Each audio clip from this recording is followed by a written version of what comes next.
How's it going, good people? My name is Kenny, and I run the Kenny Ram Cham channel.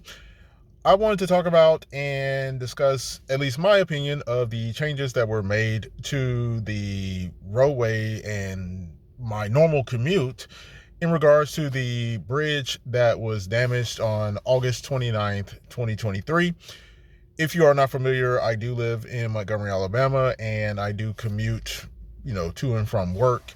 Part of that is commuting not necessarily where the bridge on Interstate 85 was damaged, but close to. I get off the exit before where that bridge is located.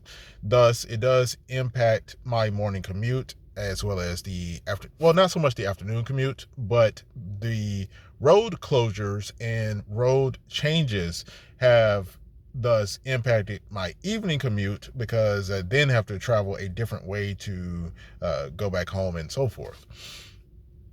So what happened? So around the morning, maybe like 7:30, sometime maybe a little bit before that, on the morning of August 29th, a 18-wheeler, in addition to, I believe, three other vehicles. The number varied depending upon the source, but we're going to say three. Some sources said two other vehicles. Other sources said four other vehicles were involved in an accident on Interstate 85. As part of that accident, a 18-wheeler, which was hauling lumber, was involved in it, and when it was hit, I guess one of the passenger vehicles hit the 18-wheeler, which then caused the 18-wheeler to run into one of the bridge supports for the Perry Street Bridge that goes over Interstate 85. And thus, the bridge itself appears to not have moved, the actual deck of the bridge. However, the supporting columns and cap, as the DOT refers to it, was damaged, and thus the bridge itself is not necessarily safe for all traffic. Thus, they closed the bridge for all traffic, just in case, because you don't know whether 50 pounds or 1,000 pounds will cause that bridge to come down. So best keep everybody off of it until it can be fixed.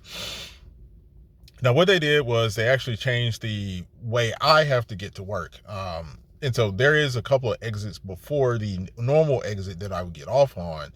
And so as a result, I ended up, this morning was, as I record this, it is August 30th, the day after this accident. So I basically had to get off and exit early because what they ended up doing was the interstate is 3 lanes. And so they took those 3 lanes and narrow it down to 1 as you get close to that particular exit. And then, of course, all traffic is in a single lane and has to then take a parallel route, which the street is called South Street. It runs parallel to Interstate 85 on the southbound side. And so all traffic must exit at Union Street, take that parallel route, and then get back on the interstate. And that's how they're able to get around the damaged bridge. Now, the problem with that is, of course, in rerouting all this traffic and forcing everybody off the interstate, that then diverts traffic to other areas of the city that normally does not have as much high volumes of traffic. And thus, I ended up taking a detour on a previous exit to get around this backed up traffic on the interstate that was being basically taking 3 lanes of traffic and cramming it into 1. And I got here pretty in the somewhat same amount of time. So not major difference. Granted, I did leave early today to actually assess the situation to see, okay, what other ways can I go to get to work that would be roughly about the same amount of time. And the route that I took today to get off on Mulberry instead of on Union Street was roughly the same amount of time. The only difference is instead of being able to go nonstop from one end to the other end, I had to get off early and thus take additional traffic lights.